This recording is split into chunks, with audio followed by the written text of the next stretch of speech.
Hello and welcome.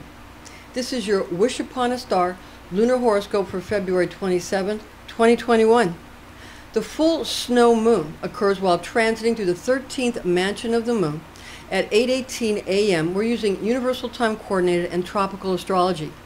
Luna's activation of lunar mansion number 13 during a full moon at 100% light is potent for completing projective magic rituals and for starting plans for receptive magic spells.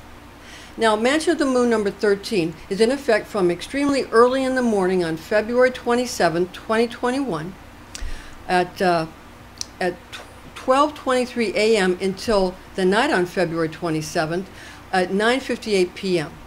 With the full moon occurring in Virgo at 8:18 a.m., Lunar Mansion number 13 is magically activated at the exact time of the full snow moon in Virgo. Now keep in mind that the number assigned to each mansion of the moon may vary relying upon both the cultural and the astrological attributes of the system being used. What pinpoints the exact lunar mansion to which we are referring is made clear by the use of the star to be wished upon, as well as by the name of the indicated mansion of the moon. I'm Pastor Rosemary, the Astrology Angel. I'm a Rosicrucian seer, biblical astrologer, Christian psychic, and Gnostic mystic, and this is a Readings by Rosemary angelic transmission. The Astrology Angel magical invocations and horoscope prediction method which we teach should be used with all mindfulness, since very powerful forces of manifestation are unleashed. This is intended exclusively for entertainment purposes. Luna will be in Virgo from 4 degrees 17 minutes 19 seconds to Virgo 17 degrees 8 minutes and 34 seconds according to Abraham. So it's 4 degrees Virgo to 17 degrees Virgo, that portion of Virgo for this lunar mansion number 13. And these coordinates are according to Abraham. Now the star to wish upon inside the 13th mansion of the moon is named Zavijava, according to Christopher Warnock, who reveals the name of Mansion of the Moon number 13 as being called Al-Awa. Agrippa reveals the name of Al-Her for the 13th Mansion of the Moon, meaning the dog stars, or the wings of Virgo, indicating the barking dogs behind the Virgin. Zavijava is also called Beta Virginis. Ask the angel of Beta Virginis, who is named Jazeriel, to grant your wishes regarding matters of purposeful sexual joining together that have the essential potency to result in the conception of a child. Images of couples embracing with the woman in white wax and the man in red wax help spells for decisive, procreative encounters and romance. So it's when you have a purpose. And you can also add magical scents and aromas to your talismans by perfuming wax figurines with lingam oils and amber. Now, impotence curses placed upon a man can be dissolved with appropriate magical talismans while Luna voyages through Al-Awa, also named Al-Her. So Christopher Warnock names it Al-Awa, and Agrippa names it Al-Her. I'm not saying they came up with the names, but their sources, wherever they got their information is coming to you. So again, Christopher Warnock says Al-Awa, and Agrippa says Al-Her. Now, sorceresses and sorcerers use images or representations of generosity, increase, journeys, reaping rewards, and detainees gaining independence to manifest these things when Luna is transiting through the 13th mansion of the moon. Pertinent magical talismans must be created and presented days or weeks before the moon transits through the specified lunar mansion. This will then enable the conjurer to impregnate the archetypal or angelic realms with the desired representations before the moon physically voyages through the individual mansion chosen for manifestation of the magician's will. That's how these mansions work. They imprint the images, whether you get the image through making it out of metal and engraving it or embossing it, or whether you get it through a picture or a movie or a TV show or an advertisement or a commercial or video or whatever, or a book, or again, even making words to describe something, whatever. When you do that, you're imprinting upon the person's higher realms, their higher chakras, where their higher worlds, where you have the archetypal and the angelic realms. Yeah, and that's how Kabbalah works, and it comes down through the from Absolute to Bria to Yetzirah, and finally to Asaya. Okay, it's a world of energy, just plain energy, and then you have like archetypes or the angelic world, and you have like formation, and then you have action. So it's just like anything when you plan something, and then you sketch it out, and then you kind of organize it and form it and get everything ready, and then you do it. It's how you get things done. It's through Kabbalah, through the four worlds. The king, queen, prince, princess. It's like how the tarot is king, queen, prince, princess, or king, queen, prince, page, or knight, page, that kind of thing. Okay. So that's how it works. And it's been used forever, since the beginning of man. And all kinds of ancient, ancient civilizations and ancient kingdoms, when they were overseers, and the rulers, they did their ruling of people, and their organization, and their care for their people, using these images, presenting it in theater or in images of chiseling, and whether it's on a silver coin or on a silver screen, you're getting the same thing. So it's the same thing. It's all coming from the very ancient past. It's nothing new. And advertisers use it, and salespeople use it, so understand that. They may not know why they're using it. They just know it works. They probably don't know why, but it goes all the way back. And this is exactly where it comes from. And these names are Arabic, by the way. Now, according to Kabbalistic lore, Virgo is ruled by Mercury, the planet Mercury, and the birthstone for Virgo is sapphire, very beautiful stone, sapphire. Now, rosaries and amulets using sapphire for Virgo are magically potent for this praxis. Kabbalistic and alchemical planetary associations in this instance of a full snow moon in Virgo, whilst transiting through lunar mansion number 13, could be utilized with perfumes, essential oils, herbs, or flowers, as well as using colors. Planetary alchemical metals, in this case, would indicate quicksilver for Mercury. Now, a warning here would be quicksilver or mercury is toxic and presents in a fluid state at room temperature. Therefore, the planet's mercury alchemical metal of quicksilver is not practical and is not workable for this operation. Only persons that possess the license and skill to handle quicksilver should do so. And for making rosary chains and amulet bases, and that, well, I guess you could put it in a piece of glass. You could use it, but again, unless you have the license and the skill and the knowledge to do so, you shouldn't do it, because it's poisonous and you'll poison yourself. So please don't do it. Like they made thermometers out of it, but they made sure they did it carefully. Remember when thermometers had they made out of glass with mercury in them. Now, since Agrippa mentions that the ancients traditionally used wax to fashion the effigies and lingam oils as well as amber for the aroma, these choices could be more pragmatic as well as more magically effective for making of a seal or an amulet for this mansion. When it comes to the making of a rosary, the use of sapphires, with the chain being made of a material that resembles the color of quicksilver, is magically viable, and it's magically valuable, really. It is, because it can be the color, it can be, the proper color of be similar to quicksilver in its color. It's also important to note here that according to Vivian Irwood Robson, author of the book called the Fixed Stars and Constellations in Astrology, the Greek astronomer Ptolemy attributes the stars, which are located specifically in the head and in the upper portions of the south wing of the Virgin, as being attributed to the planets of Mercury and to some extent to Mars, in regard to the planetary nature of this area of the constellation of Virgo.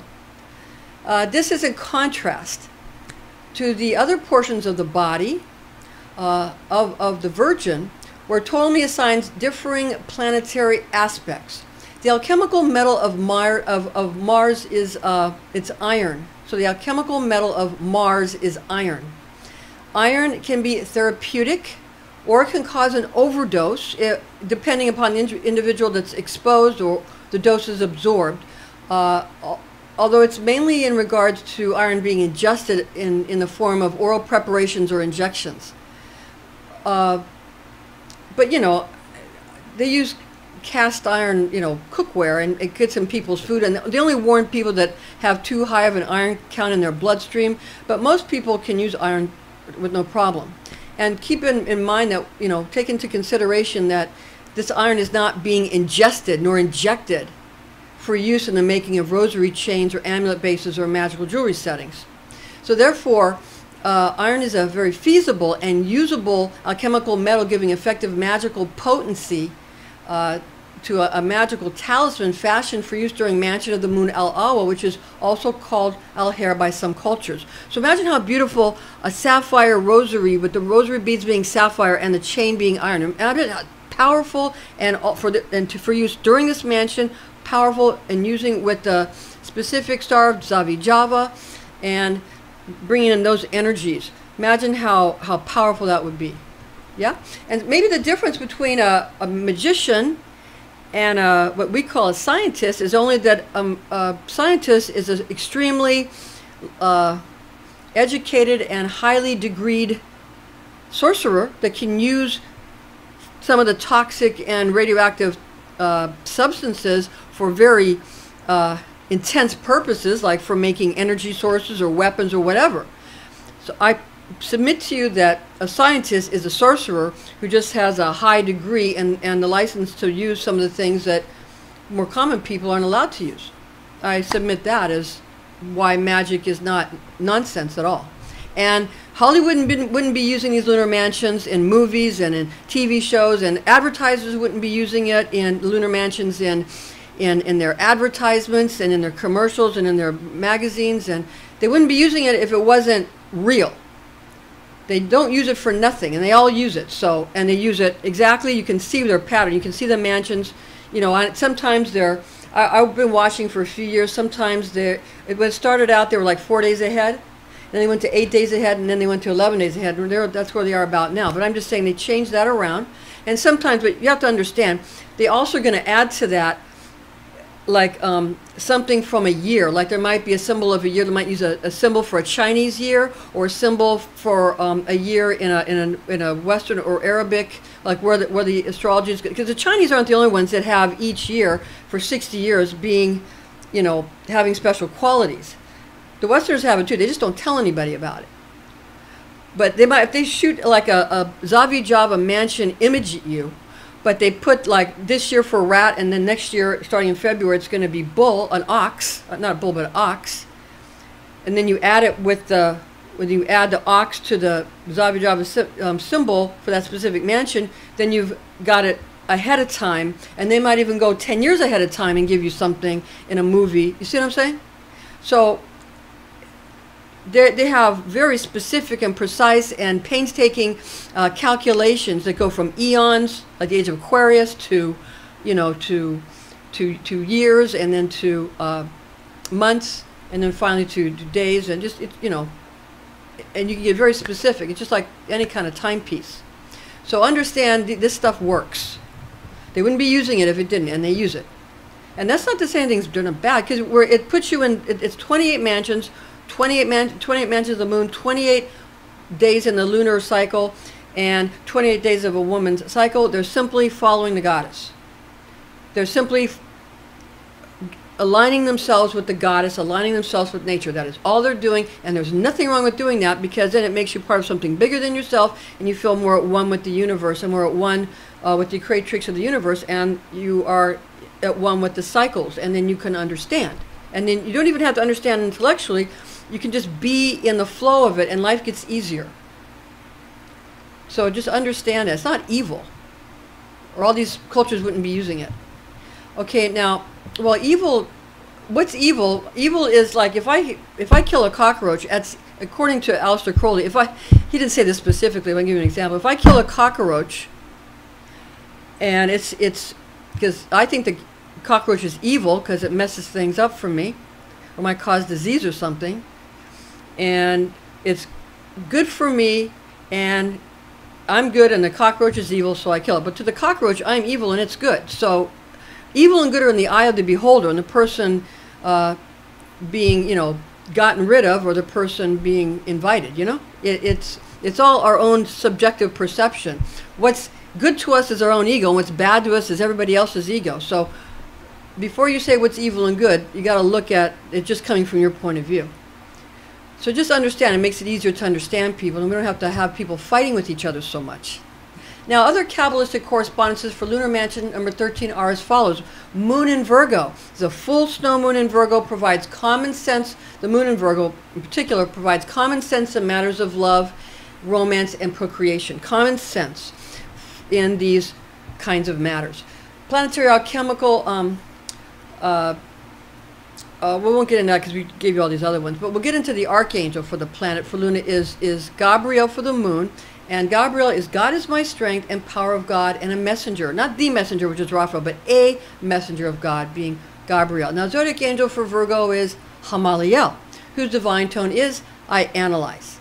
Virgos are very analytical, have good left brain abilities. Tarot card for Luna or the moon is the High Priestess. Tarot cards are Kabbalistic tools to teach you Kabbalah. It's just like in the movie Int'l, when they said picture cards, picture books for women, goes in the right brain, the female half. In Int'l, they said that in the beginning of the movie, picture books for women, and the Torah and the scriptures for men, left brain for the men, and the right brain for the female. Right brain feminine, left brain masculine, pineal gland in the center, that's the magical child. That's your higher consciousness. So we have the High Priestess is the card for the planet of the moon. The moon card is for the sign of Pisces, but for the moon in particular, the ancient planet of the moon, it's called a planet, like the ancient planets, the moon is, the High Priestess card is for that ancient planet. So she sits between the pillars of Yaakov and Boaz in the Hebrew temple. She has a cross on her chest, and she holds in her hand the Torah scroll, because the Torah is for the left brain, the picture is for the right brain. These are flashcards to help you learn Kabbalah, teach you Hebrew letters and things like that. Now, it teaches you Torah in picture form. Now, we have the pomegranates behind her. We have the crescent moon at her feet, receiving the waters flowing, the pure God consciousness flowing through the receptive moon, the receptive crescent moon at her feet. She has a triple horn crown of the triple goddess on her head. And she is a card that lets you know that things are not, it's a card that in a medical reading, it wouldn't mean that it means an atypical situation. Like the cells are atypical, they're not necessarily mutated, but they're atypical, and they will either go back to being normal or they'll become bad. So in a medical question, this can be a little scary, but it's still a chance to turn the cells the other way. In a love question, this is really about it's more about intuitive nature and using one's intuition for matters of love, one's higher self for matters of love, because this is the Hebrew letter Gimel, assigned to the High Priestess and to the moon, which is the Gimel is Hebrew for camel. Camel and Gimel is the High Priestess card, is the path to the higher self, to the crown chakra, to the Sephirah of Kether in Kabbalah, the white light of the crown chakra. If you're a Bible reader, you want to turn to Psalms 119, and you want to go to Gimel. It's the third one down. That's the psalm you would read for this, for the High Priestess, for the moon. Okay, teaches you Kabbalah, teaches you Torah, it teaches you many things. Okay, now the Western array musical note for the moon or Luna is F. I'm going to play that for you now.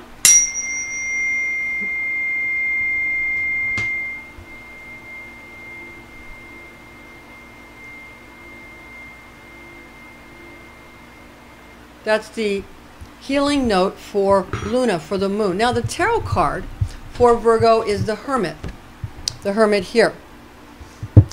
And see, he holds the lamp, and he's holding a six-pointed star, Star of David, inside his lamp.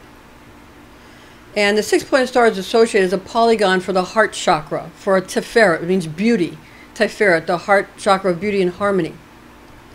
And the Hermit, he mostly protects and holds his light under his cloak. He hides it. He hides his light. He's very protective. He holds it. And he mostly by himself. Hermit Virgo is it's a hermit. A person who's a bachelor, a bachelorette, or someone who likes to be alone a lot. Someone who's very independent, prefers to do things on their own, likes to be in solitude a lot. They have a great light of harmony and beauty of Tiferet, the heart chakra, that they hide. They keep it hidden. They hold it under their cloak, but sometimes when they need it, they bring it out as a lamp to guide the way. That's the Hermit card. Okay. The Western Array musical note for Virgo is C. Play that for you now. C.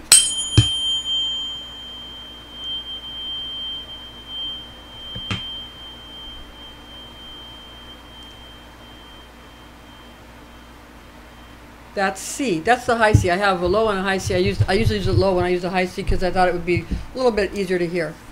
It's fun to have a little different of the octave now and then. Now the information, which is found in this document, the attached document in the description box is my blog. You can find the page numbers to the reference books I'm going to recommend to you now. You can also find the spelling for the star, all the two names for the star and the names for the mansion, which are Arab words that stand for what the name of the portion of the constellation. And this information that we're presenting in the video as well, and in the document attached, is based on the oral tradition, which is known as Kabbalah, which was taught to me by Rosicrucian clergy when I was but a young girl, the facts of which I've committed to memory. Now, much of the information about star magic was also taught to me by an adjacent German pagan coven, which had established satellite covens throughout the world, which I was in one of them in America. I began writing a book based upon these extremely important teachings in 1988. I just hand wrote them into a book which I've entitled My Star Magic Grimoire, and this is Isis on the cover. She has the throne crown on her head. That's how you know it's Isis. And so I'm now giving this book to you. I'm now fleshing it out with other references through the blogs that I'm writing and also through these videos. Now, the first reference book I'd like to recommend for you is Mansions of the Moon, a Lunar Zodiac for Astrology and Magick, 2nd edition, with 2019 and 2033 Mansion Ephemeris, written by Christopher Warnock. Very important book because you get that ephemeris and it's got pictures of each mansion. It's got just so much good information. Gotta have it. It's a must-have book. And it was illustrated by Nigel Jackson and published by Renaissance Astrology in 2019.